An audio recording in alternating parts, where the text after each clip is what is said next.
Well, I appreciate everybody being here. My name is Parker Miller. I'm a lawyer at Beasley Allen. Just a few housekeeping matters before we get started. Our firm will cover the cost of the CLE credit and will report it to the Georgia Bar within the next 2 weeks after the webinar. We're also going to send you an email containing the link to the slides and a recording of the webinar, and that'll be sent to the email that you registered with. You can also ask questions through the Zoom Q&A feature, and I'll check them from time to time and see if if I can answer them as we go. But I appreciate you being here. This is a topic that I personally am really passionate about. Over the course of my career, I've been practicing for now 14 years. And especially in the last 5 years, as my responsibilities have grown and my caseload has grown, I've had to spend a lot of time thinking about how can I get the very best out of what I do, while also making sure that what I do is sustainable. And that is something that I've focused on really for the last several years. And I constantly like to ask myself, is what I'm doing sustainable? Is this something that I'm going to want to do for the rest of my career? And what are some things that I can implement into my daily life to make this practice more enjoyable and more gratifying?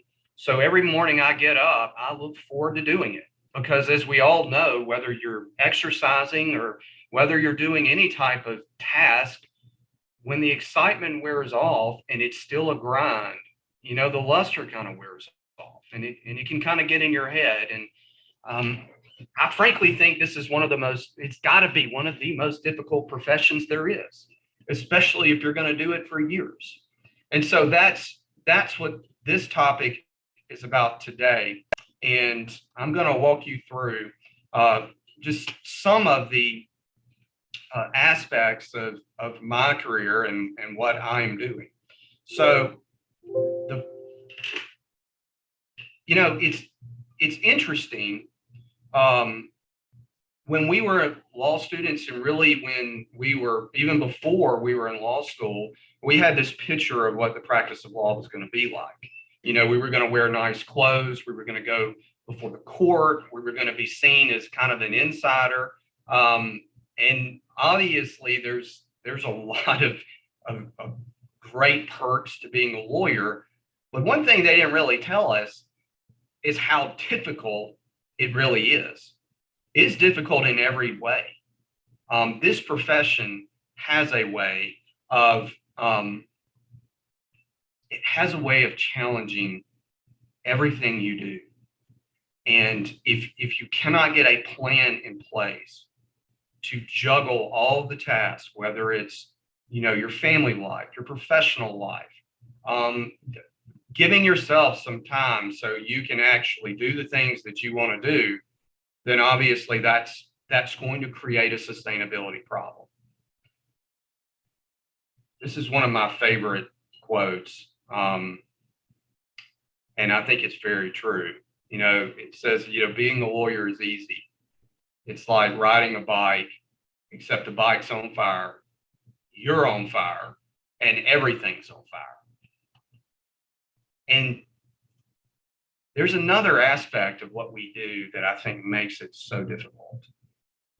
It's this idea that your time is really somebody else's. When you really think about it, you have problems. We all have problems, our own personal problems, the things that we have to work on. But what we really are paid to do and what we're trained to do is spend all of our time thinking about other people's problems. And so, unfortunately, over time, that becomes part of the lifestyle. You don't really have this ability to focus on yourself, which again makes what we do sustainable. The other aspect of this is that if you're a litigator like I am, and like all the lawyers I work with, it's adversarial, which is weird if you compare that to every other profession. I mean, can you imagine how difficult it would be a surgeon when you've just opened up a patient and you're performing a stent, and all of a sudden another doctor comes in that's just as smart, if not smarter than you, with four more doctors with him, and he comes in and he tries to undo the stent, or he tries to keep you from closing the patient up. That's our life every day. As a plaintiff's lawyer, I'm constantly trying to develop a case that I can build. And there's a very bright defense lawyer on the other side trying to figure out how to tear it down as soon as I built it. And they're even thinking ahead on how I could build it, and they're thinking ahead on how they can create these problems so I cannot build it. It's very unique. The other thing is, we love to think about our vacations and booking them. And for years, I had this problem where this is true even today. Every time I book a vacation, I think about how great it's going to be. And I'll book it months in advance. And I'll think about and I'll do everything I can to isolate that schedule for my vacation.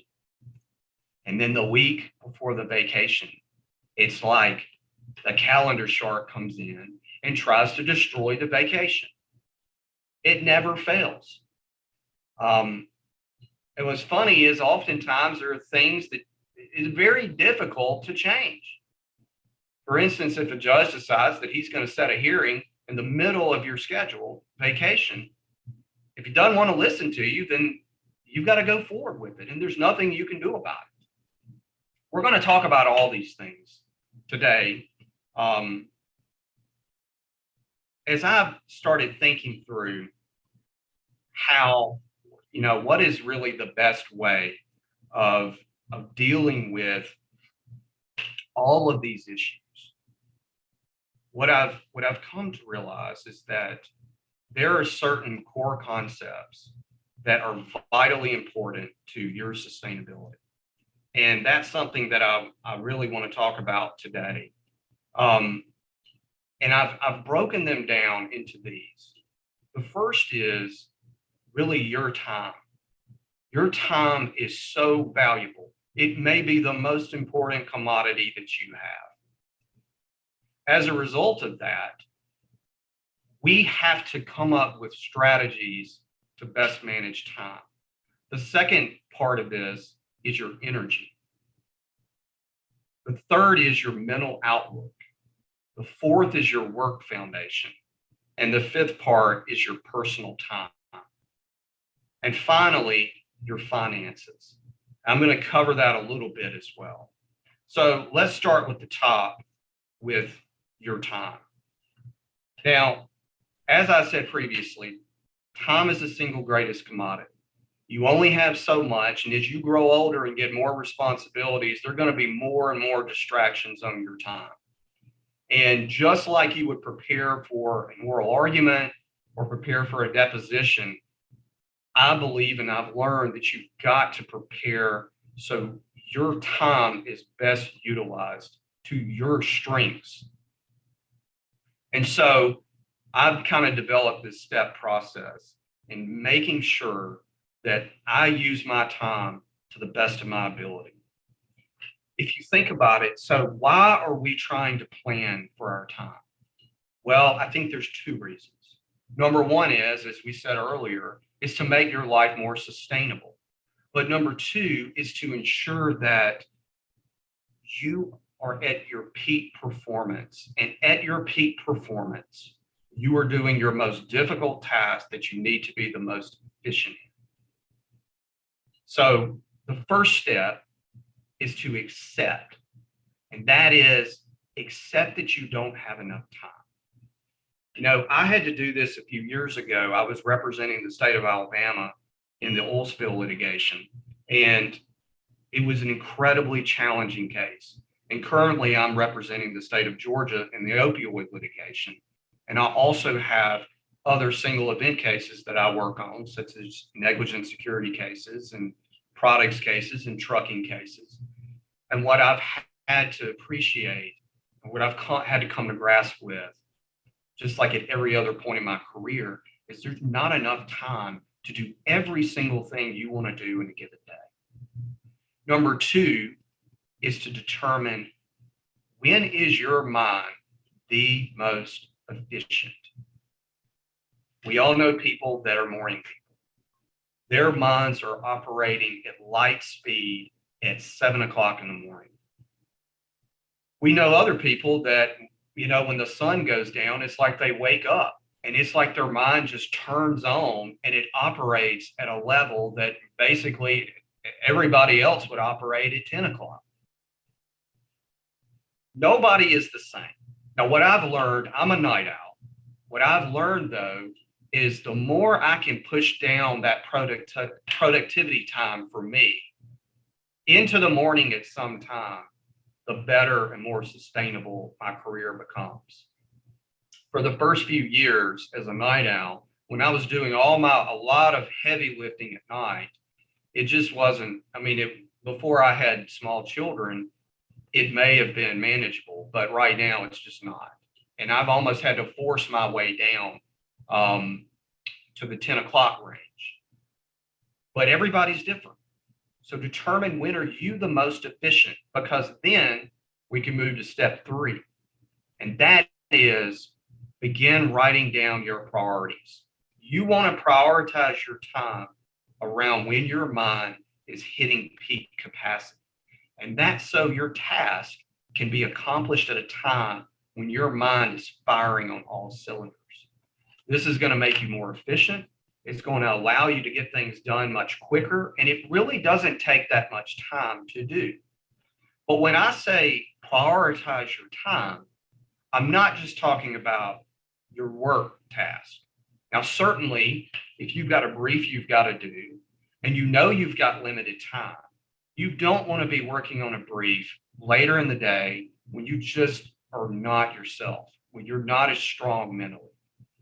And everybody knows that feeling. It's like you're trying to get something done, and for whatever reason, you can't get it done because it's like your mind will not allow you to just get it done. And it's like you're fighting yourself.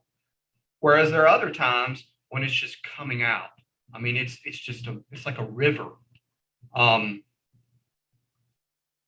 When it comes to your priorities, your personal time is important too. If you don't prioritize the things that you want to do with your family and your exercise and your sleep, then what's going to happen is your work priorities are going to start stealing those. And we'll talk about it later. Number 4 is try and turbocharge your productive time. The way I do it is I really force my schedule around my productive times. So if my most productive time is in the morning, and for me, it's usually between 9 o'clock and I would say about 11:30, 12 o'clock. That's when I'm my strongest. I can get things done at probably a 3 times clip during that time period than I can in the afternoon. So what I like to do is I'll take my time that I'm absolutely least efficient, which is at the very end of the night, and I will try and catch up by sleeping to turbocharge my time the next morning. Because what you do in your unproductive times relates to what you do in your really productive times. And so if you're smart about how you prioritize, and you make sure that your really unproductive times are not stealing your productive times, then you're going to be turbocharged during your productive times. And that way you can get things done a lot faster. Number 5 is I like to set my to-do list when it's fresh on my mind. And the freshest is on my mind is at the very end of the day. And every single day before I leave, I just set my work priorities. And I do that for not just because I don't want to spend time the next morning thinking about what I need to get done, but also because I want my mind, when I wake up in the morning, I want my mind focused on exactly what I need to do. Because when it is, it's like it's thinking ahead of me. I'm not even having to think about my to-do list or those really difficult things I need to get done. My mind is almost automatically working through those issues effortlessly. And so by the time I get to the office, it's solving problems that I haven't even begun to even think about. And try it. Write down your priority list. Think about before you go to bed, what are those big tasks I need to get done? When you wake up in the morning, it's like your mind is already it's already ahead of you. It's already thinking them through. And that has really helped my productivity. And then 6, build in and guard your priorities. So as we talked about previously, if your life's going to be sustainable, it cannot all be about work. And prioritizing your time is not just about getting your work tasks done. It is about making sure you get them done fast enough, efficiently enough, and in a quality manner that you can spend your time on other things that you want to do. The way I try and guard my life, my personal priorities, is I will literally tell myself, there is no margin for error here. You don't get to do this work in your personal time. Don't think, work, that you can steal my personal time. You cannot do it. So if it's going to get done, it must be done in this time. And what I've found is everything gets done at a much better clip. And I'm actually happier. But at the same time, I don't have this in my mind that I can put something off and look at my phone and surf the internet because I can get it done on the weekend, because I can get it done later tonight. It forces me to prioritize. Here's something else that I've learned. So several years ago, and I've got a lot of lawyer friends that have this issue. It's, to me, it's common, maybe with paralegals more than secretaries, but if you have a paralegal, make sure you train them. Make sure you train them. And train them properly. Make sure they know your expectations. I mean, your whole staff should know your expectations, but it's common in our profession for staff to get really comfortable in what they do the easy things. And even though something may fit within their area of expertise, they'll just kind of put them off on you. So for instance, a paralegal that will not put together a draft complaint that you can go in and edit, or just draft discovery or draft letters, things like that. That's what allows you to focus on why clients are really paid. And that is to be their legal counsel, to give them legal wisdom, because they don't know the system. If you're spending time doing work that your staff should be doing, then that is stealing. That's stealing away your productivity. And it will affect the sustainability of your career. So here's what I like to do. I'll bring my staff in, and we have a great relationship. It's a team atmosphere. But what I tell them is that I have a standard that we will all operate by.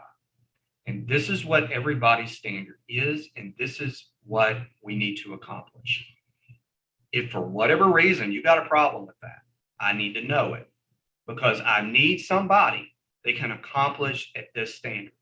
And what it does is it sets the expectations, and it's transparent, so everybody knows what they need to meet.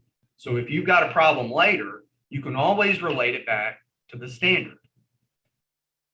I started doing this about really 8 or 9 years ago. And I'm not going to lie, at the very beginning, things can be rocky when your staff are told to do things that they really don't want to do, even though it fits the description.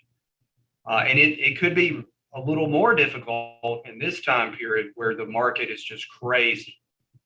But I will tell you, long term, it has made a huge difference in my career, and frankly has made my practice a lot more sustainable. All right, let's talk about your energy. I think all of these are very important, and each one of these builds on each other to make your practice more sustainable if you prioritize it. So we've talked about your time. but your time is useless unless you have energy to do it. Now, I've put a number of different concepts of energy. There's your physical energy, your mental energy, your emotional energy, your spiritual energy. I'm going to focus more on mental energy. That is something that all of us certainly deal with as lawyers. And here's the thing about mental energy. We only have so much of it. As a result, if we don't conserve it and prioritize that mental energy, then that can be a problem.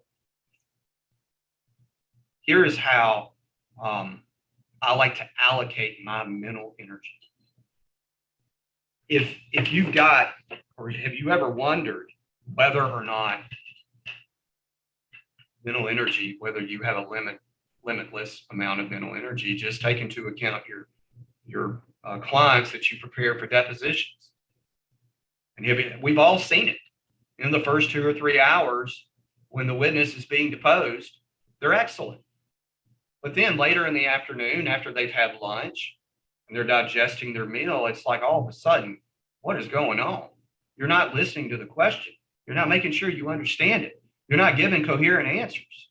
You're not even answering the question that's being asked.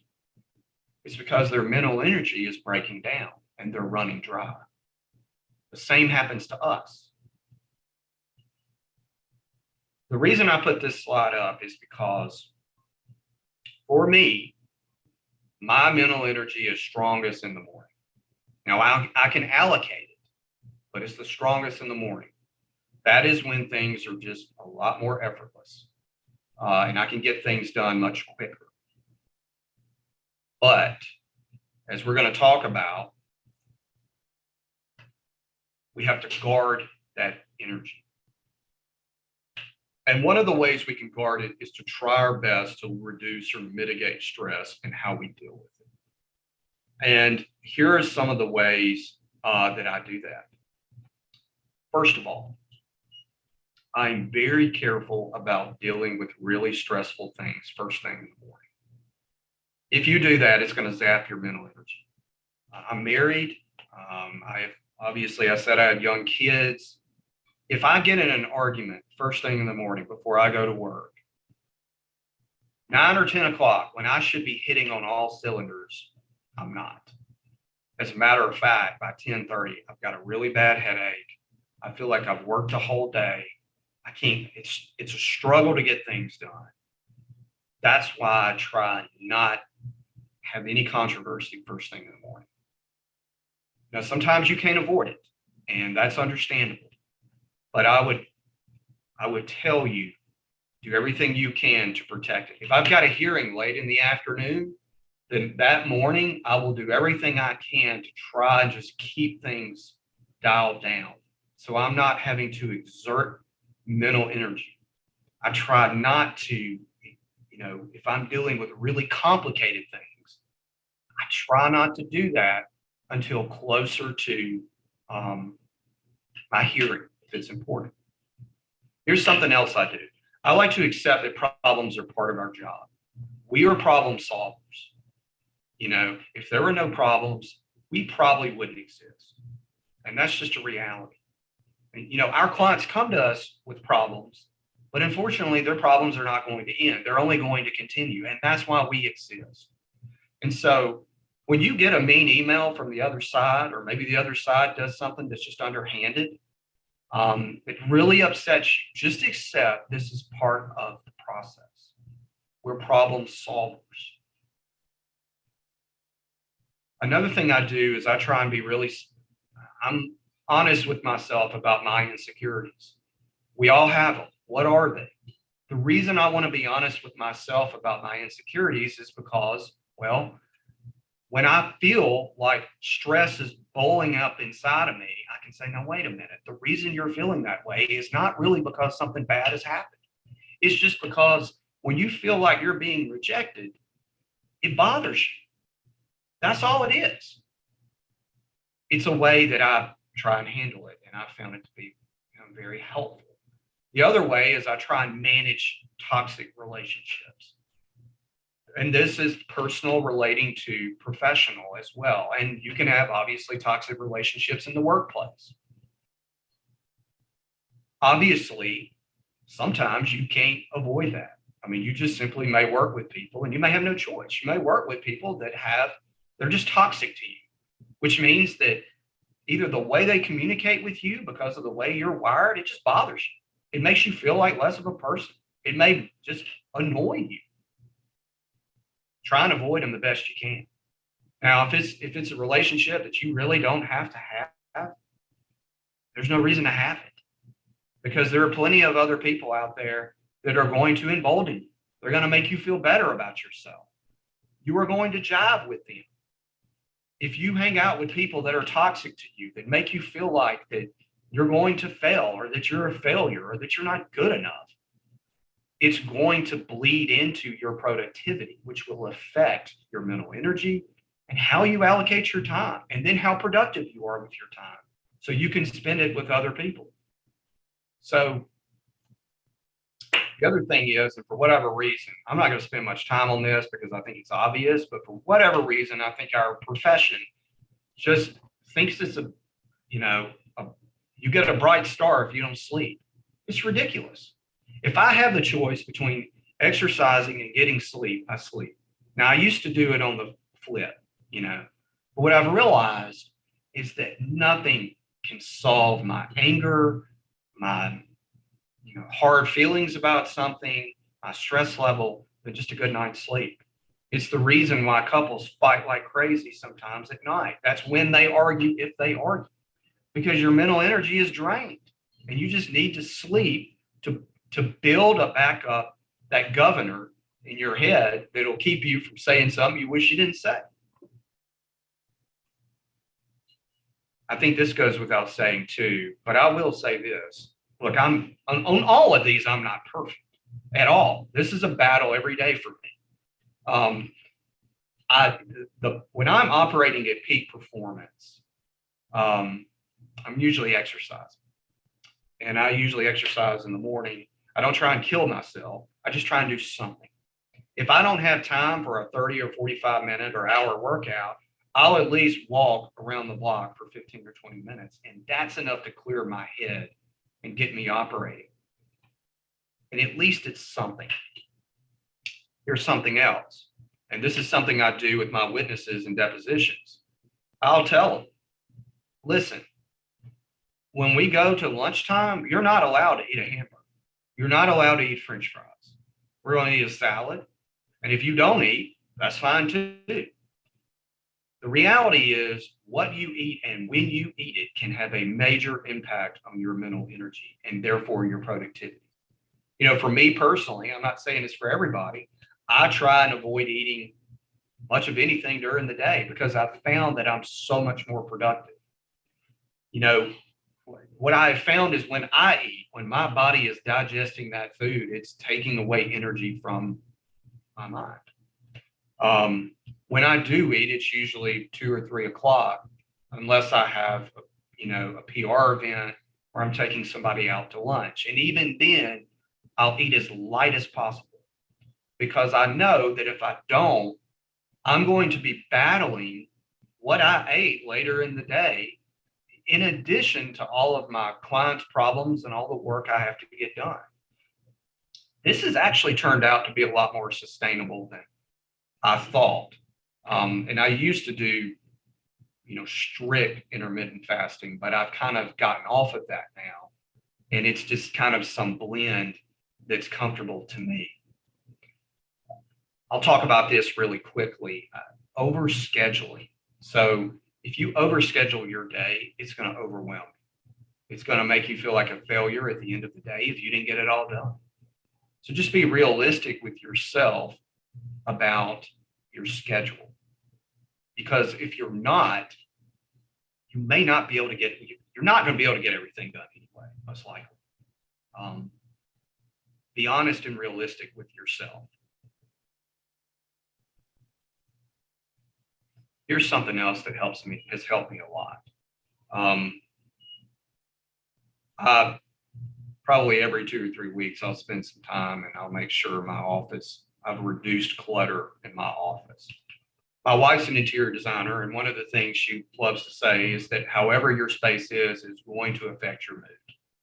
And it's funny. Some lawyers in my office, I'll go walk in their office. They won't have a picture on the wall. For me, this is where I spend so much of my time, and I want my environment to be accommodating. I want it to be a warm environment. I want it to be an environment that I don't mind going to. And so that may mean spending money to get my office in a place that I really, where I want it to be, that I feel comfortable in. And that really helps me.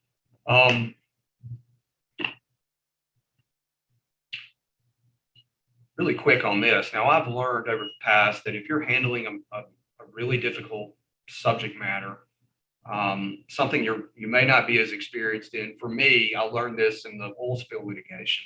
I didn't have any experience in general maritime law, and it was the first oil spill I'd ever done. And the record was just absolutely voluminous. And if you tried to learn it all at one time, it would just overwhelm you. It really would. And you really wouldn't retain it. So what I tried to do is I set out a schedule, and I said, okay, on Monday, I'm going to learn this, and I'm going to look at that. I'm going to try and learn the core law, and I'm going to look at 2 or 3 cases about it. And then I'm going to turn my attention to other things. On day 2, I'm going to look at the facts. On day 3, I'm going to again look at the law. I'm going to look at the facts, and I'm going to think about how they kind of fit together. And I would break it out so it was just much easier to digest. And by the end of the week, I'd really retained everything as opposed to just overwhelming myself in the first day with everything. Another thing on mental energy, sometimes you just got to give yourself time. Your brain needs to absorb things, needs to absorb your surroundings and absorb what has happened. Nothing probably serves as a better example than when you get a message from the other side that just upsets you. Maybe it's condescending. Maybe it's something that they've done where they've hidden something from you. They've misrepresented something to you. And it just makes you really angry. Really angry. And you want to get on your email and you want to fire one right back at them. Or you want to draft a letter and just send it out. Or pick up the phone and holler at them. And we've heard this a million times. Just don't do it. What ends up happening is write out everything you want to say. Just write it all out and just let it sit. When you come back the next day, you're going to look at it and be like, thank God I did not send that. Thank you, I didn't send that. Thank you, I did not file that brief when I was angry and embarrass myself.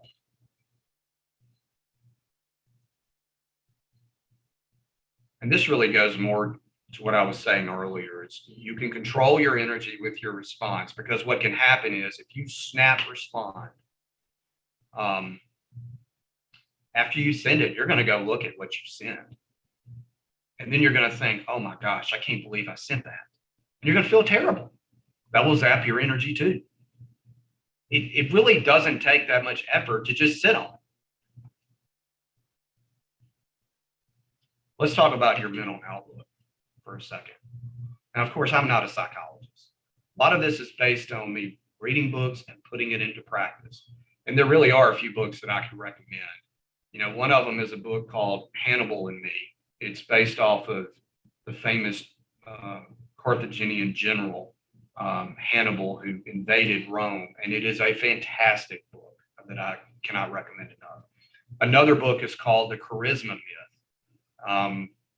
It is extremely helpful too. And it talks about how you can develop how you respond to things and how you carry yourself and what effect that has on people around you.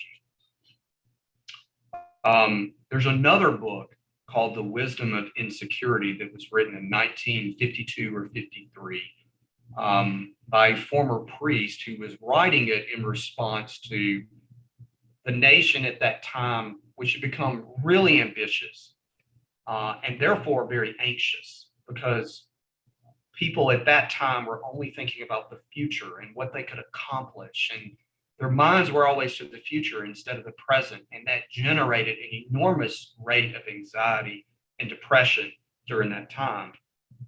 Sounds kind of similar to today. It's a great book. Your mental outlook is really your outlook on life, your outlook on work. It's a little different than your mental energy, but it can affect it dramatically. It can affect how you spend your time and how productive you are. And the thing that I've learned about your mental outlook is it doesn't take wholesale changes. For me, it just took some tweaks. We all go through valleys. I probably go through 3 or 4 a year. There are times when I'm just riding high and I feel great about what I'm doing. I feel great about how I'm helping my clients. And then there are times where I just feel like, what am I doing? Why am I even doing this work? It's like nothing can go right.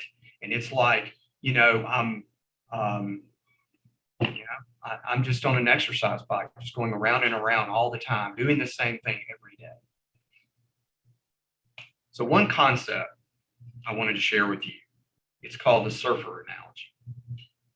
And I plagiarized this from somebody else, but I found it to be really helpful for me. And if you think about a surfer, we all think about what you see in this picture, the surfer riding the wave. It's the most exhilarating moment for the surfer. Something he or she has looked forward to all day, all week, all year. But what do you not see out of this photograph? What you don't see is the time the surfer spent trying to figure out when the weather would be absolutely perfect to surf. You don't see the time the surfer spent going into the shop to buy his board or get his wax. You don't see the time he spent driving to the beach, sitting on the beach, getting in the water, going out, going over waves to get to the point he needs to get to, and then sitting and waiting and waiting and waiting and waiting until that swell comes. And then he gets into position and he waits until he can finally ride it. And then he rides it for like a few seconds. It's all over. And then the cycle repeats. This is a lot like what we do every single day. I mean, you hear lawyers all the time say, gosh, I got into this because I wanted to try cases. Well, how often do we really try cases? How often do you really do it? Most people don't try many cases. I want to be involved in these great negotiations that yield these wonderful settlements for my clients. Well, you've got to work on the case. A lot of these wonderful settlements don't really occur unless you get the client in, which requires your marketing. And then you've got to work it up to get it postured in a way that could resolve. And then, only then, you've got to prepare for your mediation. You've got to prepare for after mediation. If it doesn't settle, you've got to continue working the case up and posture it properly. And then maybe one day it'll settle. And then for that split second of exhilaration, you'll realize, well, I've got to go do this all over again. I got to go spend 99% more of my time getting it ready for the 1% that I look forward to. So the surfer analogy is this. Is it better to base your whole life on those moments that only last 1% of the time, or to just enjoy the grind? Find the part of the grind you enjoy, that you work on every single day. Think about it. What is it about the grind you enjoy? And what that is how you're going to spend your life. How you spend your days is how you spend your life. And you only get one. You don't get to do this over again. You get one shot. And you get one shot to be the very best you can be all the time. So what do you enjoy? Enjoy the grind.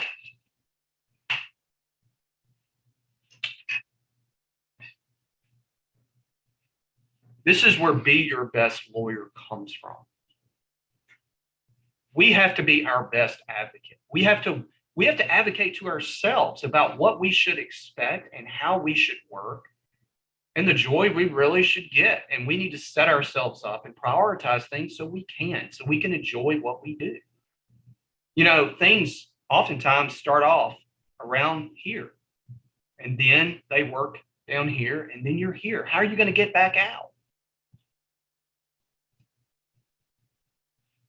Here's some perspective too. And this is something I've really battled.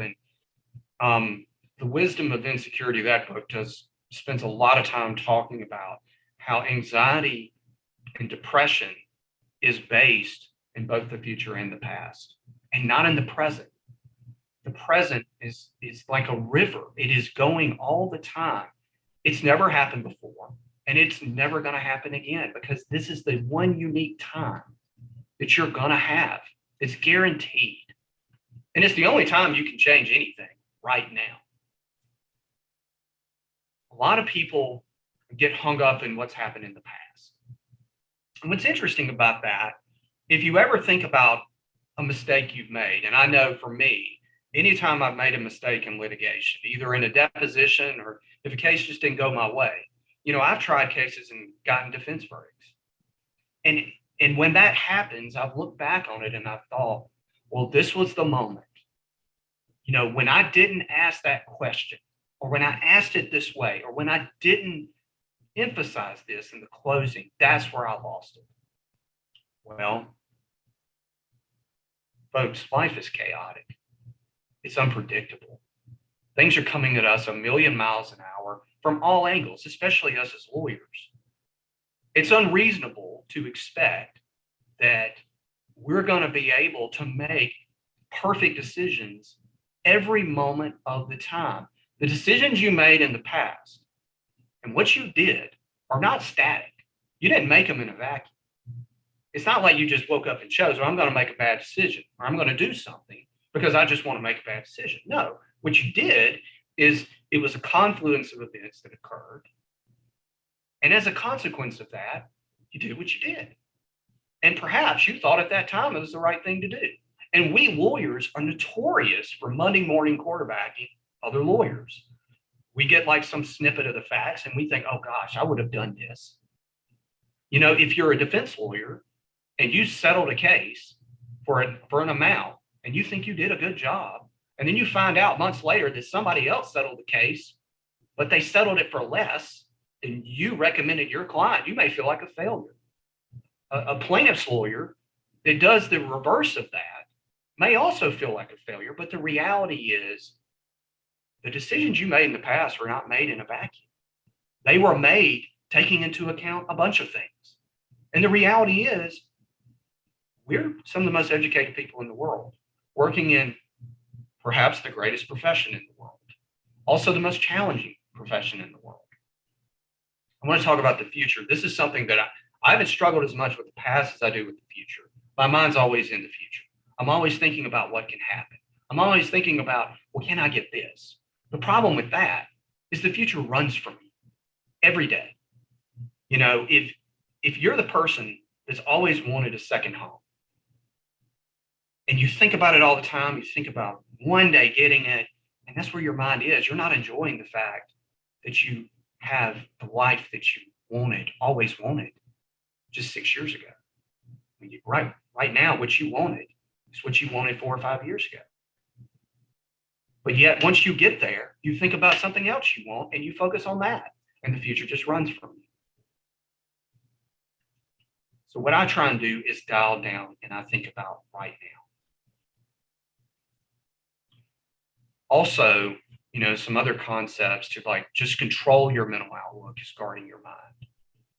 One of the things I like to do, and this is the first one, it says contemplate time.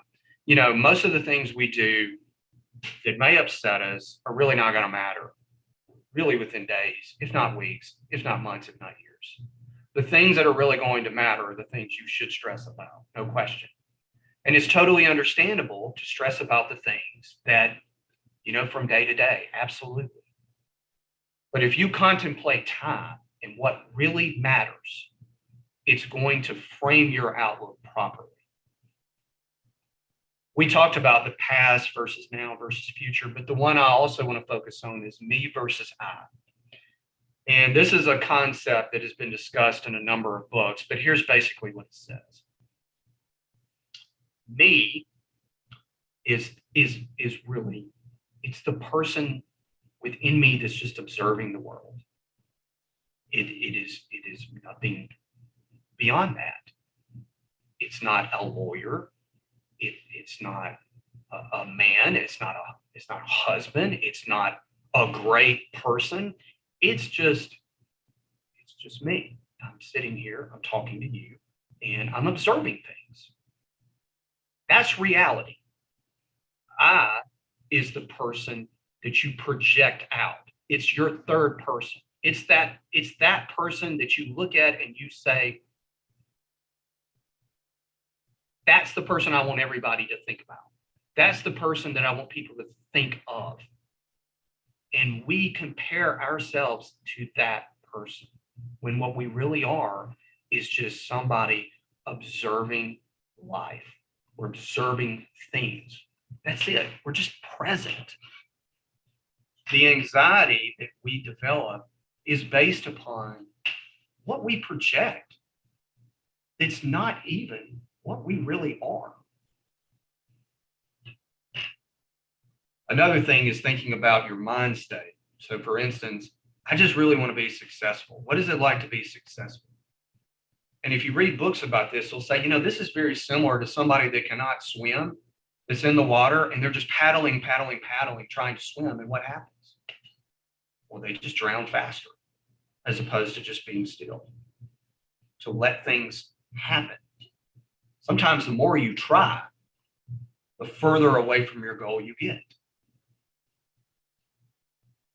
Another thing, and I think this is really important for lawyers, and that is, your inner energy, and letting things go. I will send the name of this book, and for whatever reason, it's not coming to me right now. But basically what this book talks about is how when something bad happens, you have a choice.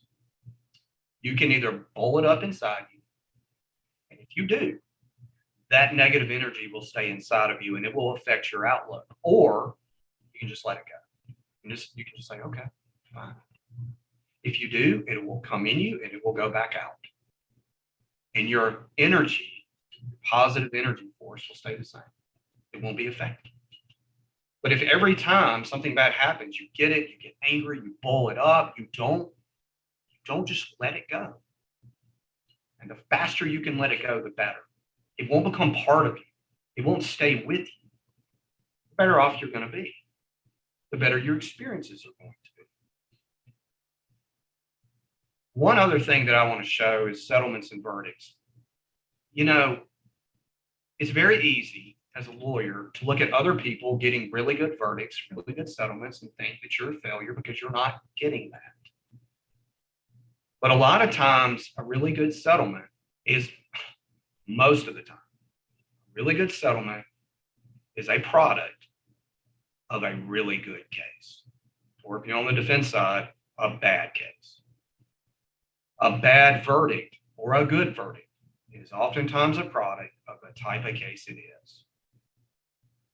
So if you want really good settlements or really good verdicts on the plaintiff's side, you just need to get better cases. We were having a discussion. There's a lawyer in our firm named Kendall Dunstan. He's a fantastic trial lawyer. And we were talking a few months ago about, the difference between a great verdict and a pretty good verdict. And he's just laughing. He said, and I totally believe this. He said, I've never seen a really bad case turn into a good case. I just haven't. It's just a bad case. I've seen a very good case become a pretty good case, maybe because it didn't try well. But I've never seen a really good case go really bad.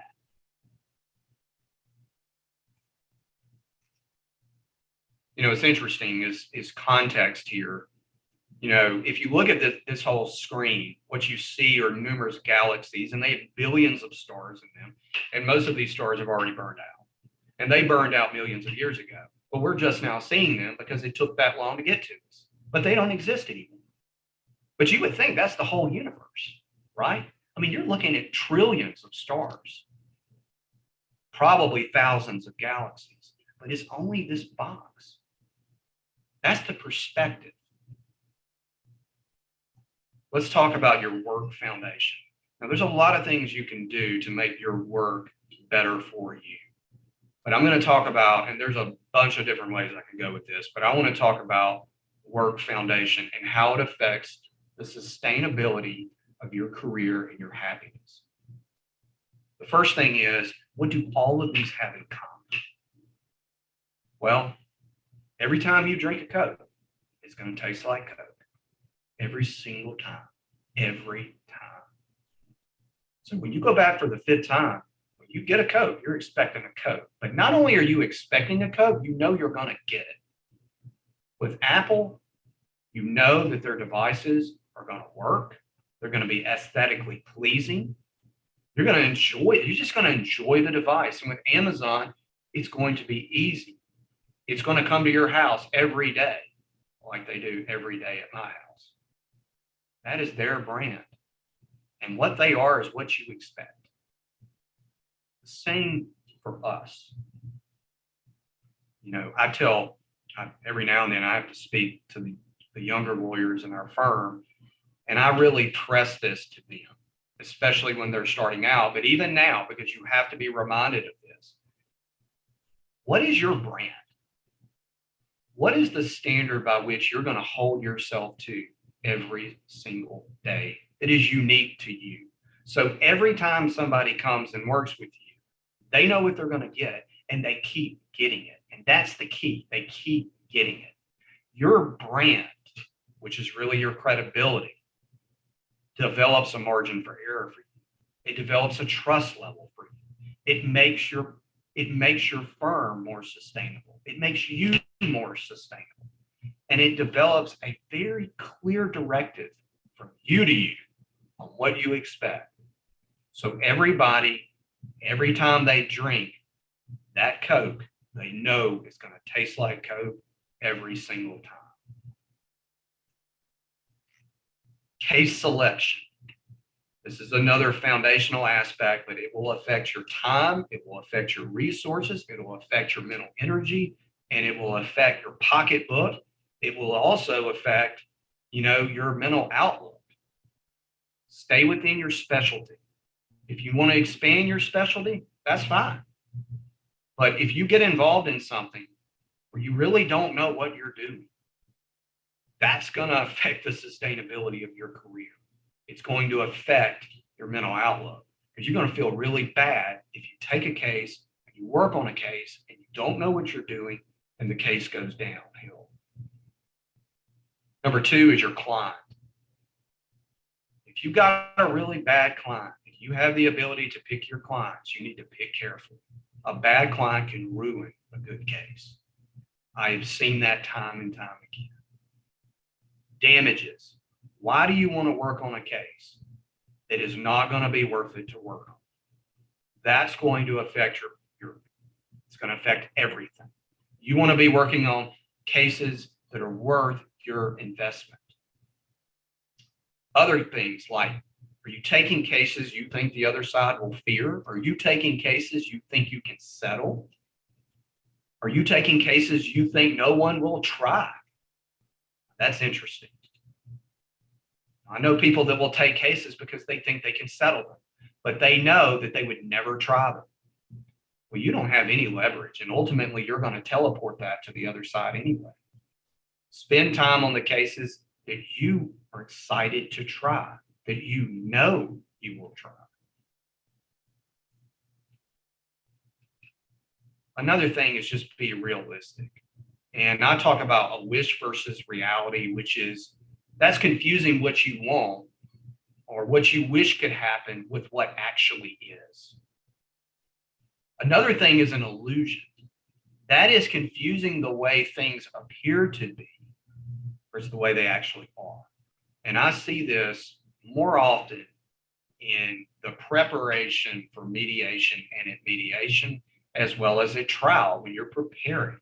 You wish your client would do better, but the reality is they're just not that good. So what are you going to do with reality? Are you going to buttress the witness with other people? Are you going to do what you need to do to make sure you can mitigate that problem? Or are you just going to continue to wish?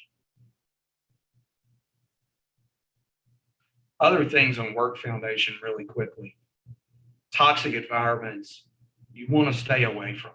Create a culture and environment that's pleasing to the people you're working with. Take measure of where you came from. Everybody on this call it's incredible that all of you are here today, that you're here in this profession. I mean, we all started out as high schoolers that had to navigate that and navigate all our problems. And then we had to go to college. We had to go to law school. We had to pass the bar. Then we had to work our way up to a point where we can work in the greatest profession ever, where people from all walks of life trust us. That is an incredible accomplishment in and of itself. There is a reason why these exercise programs ask you to take pictures of yourself right when the program begins, because you can always look back and see where you came from. But if you were to look back yesterday and say, well, where did you come from yesterday? You may feel like nothing's really changed.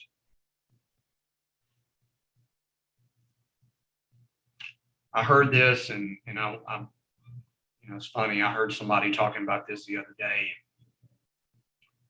It's about burnout, and burnout was compared to it was compared to a cup full of water. And what you want to do is you want to do the best you can in prioritizing the things you want to do that give you enjoyment. So you keep that cup full, because if all you do is suck that water out, you will burn out, because you're not doing anything that you enjoy. I could go on and on about this, but we're kind of running out of time, and I want to get to a few other things. We talked about your personal time, and I talked previously about prioritizing the things that make you happy and forcing them into your schedule. Another thing is realizing who's going to be there for you when the chips are down at the very end, and invest in that. Think about why you are working. Why are you really working? Is it just to achieve justice, or is it to create a better life for you and your family? Also, we all hear about how you need to take that trip. But I like to do hobbies that completely consume me, so I don't think about it. And one of the things I do is I do woodworking, because if I start thinking about work while I have a blade turning at 200 miles an hour, we're going to have problems.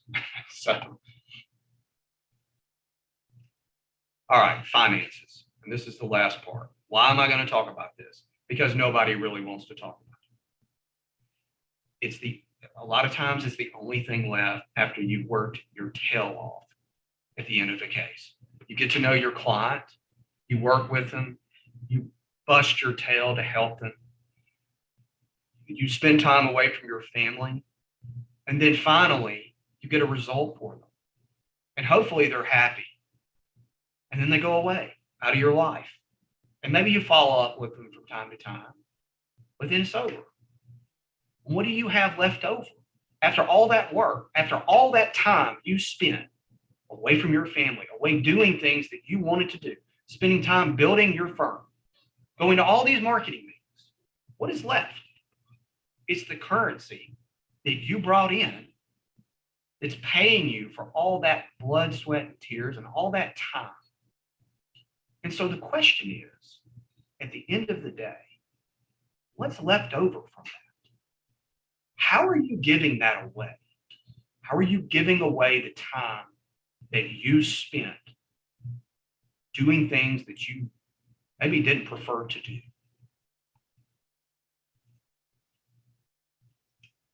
This is a really good slide. I'll include it in the presentation, but it's very general, and you can do all sorts of research on how to manage your finances.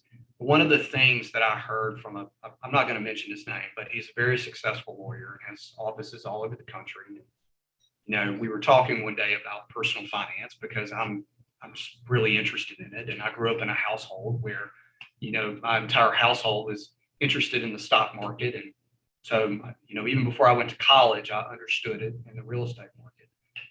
And, he said, it's funny. I don't judge your finances by how much you make. I judge it based on how much do you have left over after you spend it. That's what you really make. How much in assets do you have after you receive that money? Because that's what you have to show for your work.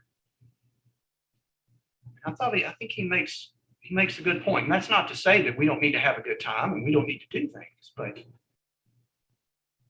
it's very easy in our life because, especially as lawyers, all you have to do is get on Facebook and you can see how people spend their time and spend their money. And we may feel like we need to do the same thing, but you have no idea what's going on behind the curtain.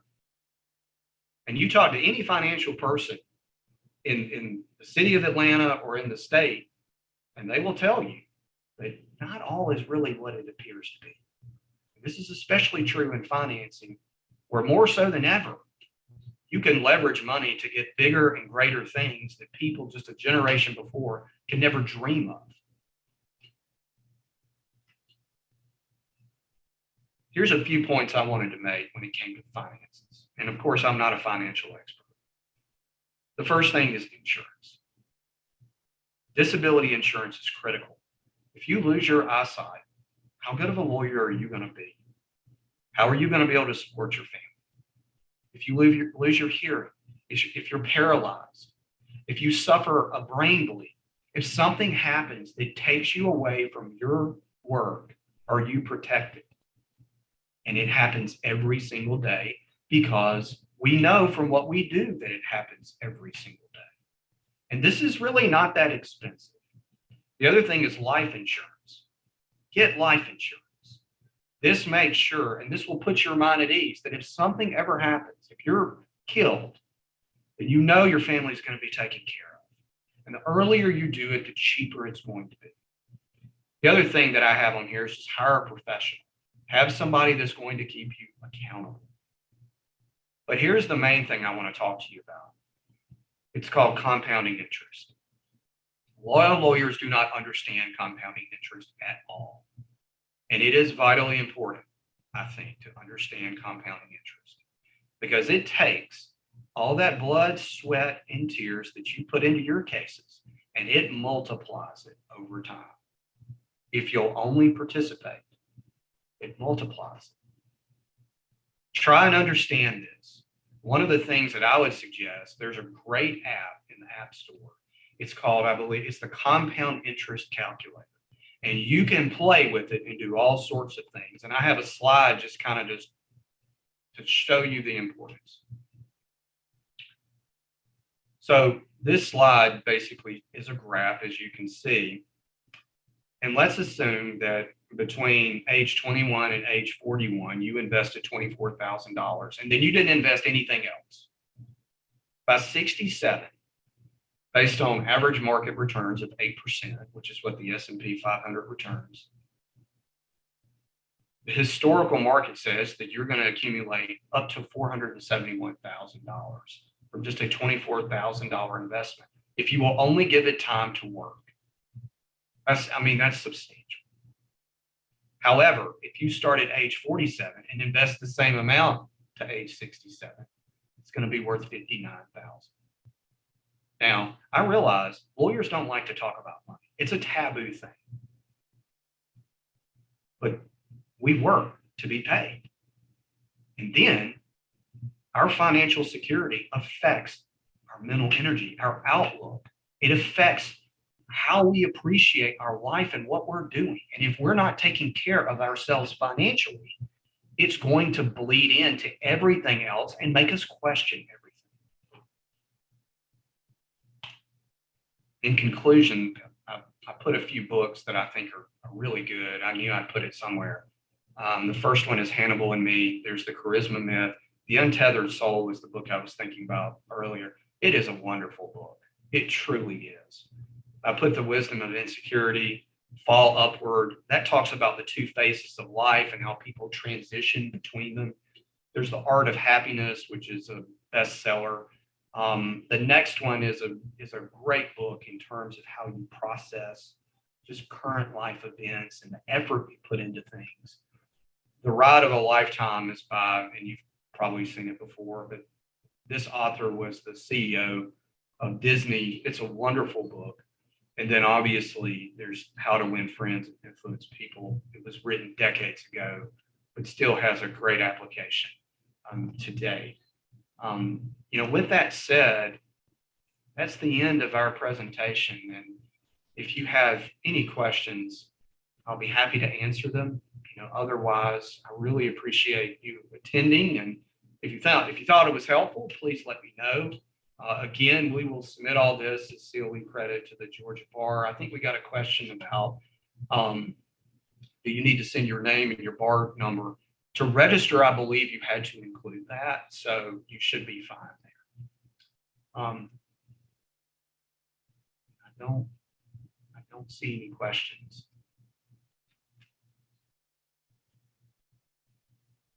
Well, thanks a lot, everyone. I enjoyed it, and I wish you the very best.